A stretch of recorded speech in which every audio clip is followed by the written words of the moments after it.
Hey, yo, what's up, YouTube? It's YT Wake 'em Up, back at it again with another video. This one is about the cost of living crisis. This is part two, pretty much, and I feel like I start making these videos every single week or every single month because the cost of living crisis continues each and every single month. It continues to get worse, and we should see how people are reacting to it, how they're dealing with it, and just get a bird's eye view, pretty much. We get to take a back seat and view things from other people's perspective. And I feel like this is fundamental, man. This is something that we should do every single month. You know, I know these videos help a lot of people because sometimes you might think, man, is it just me? But it's not. It's everybody right now, no matter your income level, man. So I just want to start making these a regular part of this channel. If you are new to this channel, you know what to do, man. Smash the subscribe button so you can see more of these videos pop up down your timeline. And I need everybody to thumbs up this video so the algorithm can push this content out to new viewers. We're not going to make this too long. Y'all know how we do. With that being said, man, let's get right into this video. This think piece is entitled, I'm tired of spending money. So you know how everybody used to say, like, leave your house, spend $100? No, not anymore. Now it's leave your house, spend $200. You go outside, you gotta eat food, you gotta get gas, plus whatever else you're spending. You try to stay home and now your AC has to be on from morning to night, making your electricity bill $350. Like, I'm tired of spending money. And I don't know if that sounds ridiculous because it's not like anyone's putting a gun to your head and saying, spend all this money. But please, send help. Why is life so expensive? Yeah, man, it's really like going outside as an adult is now a luxury. It's a bill now. Like, you can't just do that regularly. That can't be an everyday thing. It has to be scheduled. You have to plan it out. You have to do it maybe once a week. Not even once a week, like once a month. You know, plan an outing. If that. A lot of people really don't go out and enjoy themselves much these days. Everybody's stuck in survival mode. A lot of things that were normal, going out, going to Starbucks, going to restaurants, going out to the club, whatever your vice is, going out for a drink, whatever it is, that's now non-essential. We got to throw that word out there. It's not necessary. You know, people have to do what's necessary right now. And that's survive. That's what's being prioritized right now. Because, yeah, it's a bill every time you go out. $200 or more. So I was at work today, and this older lady asked me, why do you young kids not want to have children anymore? Why do you young people not want to have children anymore? And I said, because we can't afford it. And then she said, that's a lie. And I looked at her and I was like, huh? And then she was like, well, all you got to do is work hard and get a college education. If you got a college education, you would be okay. A lot of people live in a different world, man. They grew up in a different time and they think that times are still like that. That blueprint is dead. That blueprint doesn't work no more. If you go to college in this era of time, it doesn't benefit you. You're actually worse off than somebody that didn't go to college. Somebody that has the skills versus the knowledge will get hired first. For the most part, I'm not going to speak for every job, but for the most part. The older people just they think that times are still the same, but it's not. They need to wake up, man. They need to see what's going on. They need to see the writing on the wall. And I look at her, I was like, ma'am, I have a college education. She's like, why are you working at Home Depot? I was like, because nobody's hiring. It was really interesting to hear that. And then she was like, my family came here with nothing, and my dad started a business. I was like, so you're telling me to take advice from someone who didn't have to work their whole life? It's always the good old, my parents came here with nothing, and they built up this empire from the ground up off $1 and a dream. You could do that back then. It's not really possible no more, for the most part. I mean, it is, but it's a lot harder now. It's a lot harder now than it was back then. This is what get me, man. People say, like, people that grew up in the 80s, the 70s, the 60s, they like to say how it was hard back then, especially the 70s and 80s. They like to say how hard it was back then. But when we actually compare, it was actually easier back then. Now it's the hardest it's ever been since the Depression. So it's like, why did y'all tell us that? Why did y'all tell us, oh, it was so hard for us growing up? Now those same people are like, oh, it's way harder for y'all now. It was actually easy for us now that we look at it. Like, we didn't have the internet or nothing, but we had more jobs. We had more opportunity. We had flourishing economy. A lot of people came here and did work for plants. Nowadays, plants are laying off a lot of people right now. Plants are laying off by the thousands. I know people that have been laid off from plants. And when I say plants, that's what we say here where I'm from. That means a factory. A lot of people worked in those industries, and they were able to build up a nice lifestyle for themselves, provide for their families, take care of their whole household off of that one job. Nowadays, it's not happening, man. It's not happening. So people need to take it easy. Take it easy. Realize what's going on. Don't speak out the side of your neck if you don't know what's going on. Tell me you're poor without telling me. Or that you've been broke multiple fucking times. So this morning on the way to work, what do? I'll go to get a coffee, but I check my account balance because I'm using my card. So I always do that when I'm about to use my card. It blew my mind. I just had this like epiphany. I was like, oh my God, I do that every time I'm about to spend money using my card. In case you're not getting what I'm getting at. What I'm getting at here is that, like, I have to check my account balance before using my card. I log into my CommBank app. Does anyone else do this, or is this just me? Because I've been poor and broke many, many, many times.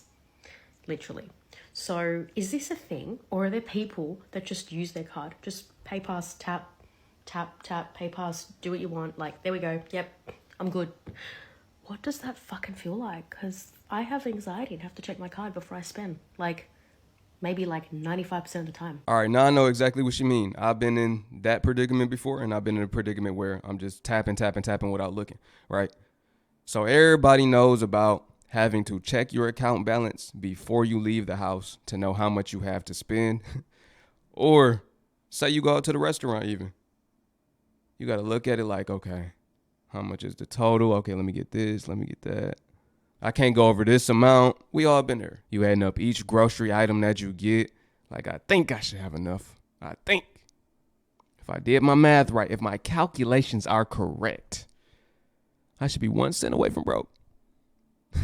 We all had to do that before. Well, I'm not going to say all of us. Some of y'all might come from different walks of life. But if you had to do that before, let me know in the comments. I want to see what type of viewers we got on this channel, man. If y'all ever had to do that, let me know. If y'all doing that right now, let me know. Living on $1,200 a month should be outlawed. Like, the very fact that there are people in America in 2024 that's living on $1,200 a month and that's all that they get is absolutely insane to me.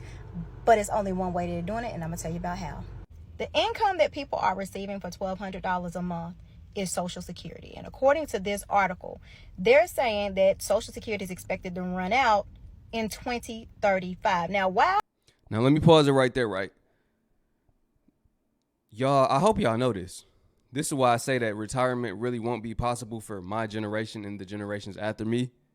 Let me just put it like this. Our generation through, we're not going to be able to retire. There will be no Social Security. People that's in their 40s and 50s right now. By the year 2035, you won't be 70 or even 67, so you still won't be able to retire. So that means, say this is true.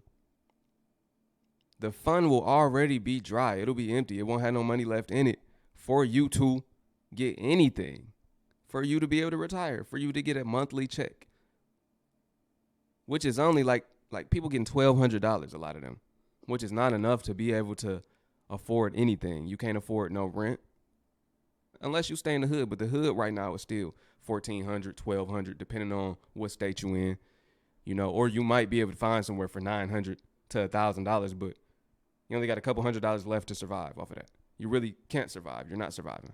You're struggling to get by. But you get what I'm saying? The fund is running out of money by 2035. There possibly will be no Social Security. I just wanted to point this out because I think a lot of people might not know that.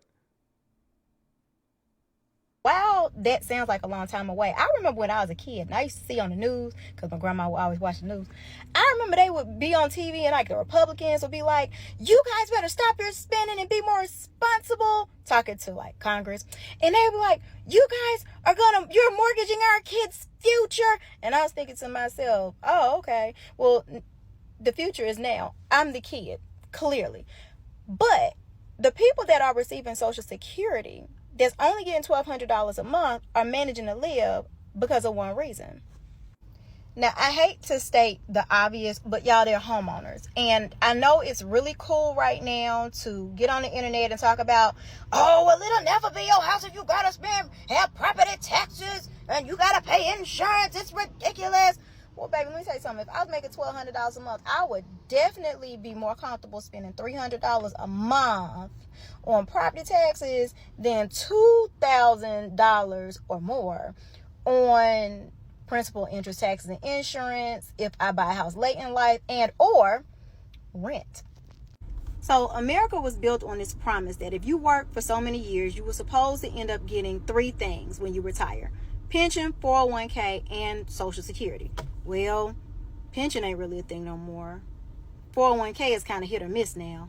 So then that leaves Social Security, which goes back to the $1,200 a month that I was talking about. Now, I don't know if y'all know how much Social Security is, but that's really seriously a real number. It's hardly ever $2,000 a month. But the other part of that was, one, you're supposed to have a paid off house. So that was going to drastically reduce your expenses. And the other part that people still don't talk about is the fact that you were supposed to be sharing all of these bills and debt with a spouse. Because when your spouse dies, you get their Social Security. So anyway, I say all of that to say, what is your plan? And when I say what is your plan, I say so very seriously, because I get it. When you 25, 30, you might not see it. But when you hit 41 and you don't own no house, 51, you don't own no house, 61, and you don't own a house. Like, how are you going to seriously afford your life if you can't even scrape up money for a down payment? She was dropping straight game. Straight game. And that's true. A lot of boomers right now, the fact that they either don't have a spouse, don't have a house, they're stuck renting. And you know, it's some places that work with low income earners, or they go off of your income, but still they're raising prices too. Rent increases happen for them too. Matter of fact, my grandpa, he's like 85 or 95, I forget. My bad, grandpa. But same predicament. He's been renting. His rent just went up. The fact that he only makes about, I think, like $1,200. His rent went from $600 to $900. How can you survive? That's one thing. Point number two. If you depend solely on Social Security without having another stream of income, you will be barely getting by, even if you move overseas. There's people in Thailand, the rural areas, and they're still struggling because even Thailand is getting more expensive now. They're dealing with inflation too, right? As well as the U.S. dollar is losing its value. It's not worth as much as it used to be. You know, it fluctuates. It be up and down. You know, the foreign exchange rate is up and down. But for the most part, you get less now with your dollar than you did before out there. So I'm saying this to say that system in general, you cannot live off of that.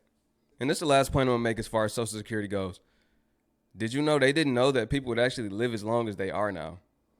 Right? They didn't plan for people to live this long because back when they first established that people would get Social Security, people weren't living as long. They have new medicines and, herbs, things like that, to where people are living longer than they did back then. So it was destined for the fund to run out eventually anyway. The prices of things are not going to go down. Ever. No matter who you vote for at this point. Inflation right now is at like a 3%, which is exactly where the Fed wants it to be, and that's good, okay? The only way you're going to see prices of goods go down is if we have a deflation. And if that happens, that means the economy is doing terribly and we're in dire troubles. The economy is doing well. Inflation is low.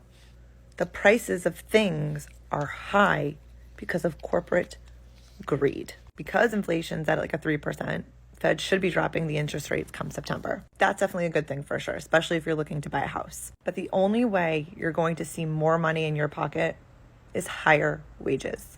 That's it. Because the prices of things, the prices of goods, the prices of food, they're never going down again. What we have is what we have. We just might have a slightly less increase now that inflation is at a 3%. Corporations are basically like, oh, you use this product on a regular basis. You need this product, right? So we're going to charge you double now because we can. Like, what are you going to do? You're going to make this product at home yourself? You're going to start a farm? You're going to grow your own food? What you going to do? You going to hit me? You going to do something about it? No, you're not going to do a thing. So I'm gonna be as greedy as I can be, basically. Slaughter your own animals. You're not going to do that. We can charge whatever the heck we want. And they did. And they're getting away with it because nobody can stop them. No president can stop them. Because again, this is a worldwide issue. This is not just US based. This is corporate greed globally, everywhere, and it's terrible. All right, now we can talk about corporate greed. That's one thing. That's one thing. That is something that's taking place right now. But if we're gonna talk about the grocery stores, let's deal facts out here, right? Remember all of the bridge collapsings. Remember all of the train derailments. Remember all of the farmers that were forced out of the farming industry. Remember the farmers that committed unaliving themselves during those times, where they basically tried to make it to where the farmers could not make no money. They forced farmers out of the farming industry. Let's think about all of this, right? That played a part too. We can't forget that. So yeah, corporate greed, that's a thing. But at the same time, these local farmers, local producers, people that sell produce locally, that grow their own produce. Let's talk about them. Let's talk about the small independent grocery stores that took a hit. Let's talk about the freight industry. Let's talk about the prices of freight being higher than they once were. It's taking more to move these loads to get them to these stores. So that's a thing too. That's causing prices to, be higher than they once were. On top of everything else that we already know. But hey, man, this is the video, man. We didn't make this too long. Y'all know how we do. If you like this video, for one, smash the subscribe button. You want to see more of these videos pop up in your subscription box. This is how we do on this channel, man. We build a community of like-minded individuals, and we talk about what's going on in the world on a day-to-day basis. And we speak logic. We speak facts. And I'm seeing a lot of people in the comments that know what they're talking about. And I appreciate that, man. So if this is the type of people you want to be around, you found your people, man. We all here. And we're going to keep dropping this knowledge and being aware and awake of what's going on and staying ahead of the curve, man. This ain't to scare you, it's to prepare you for what's to come. With that being said, man, it's YT Wake 'em Up. I'm out. Peace.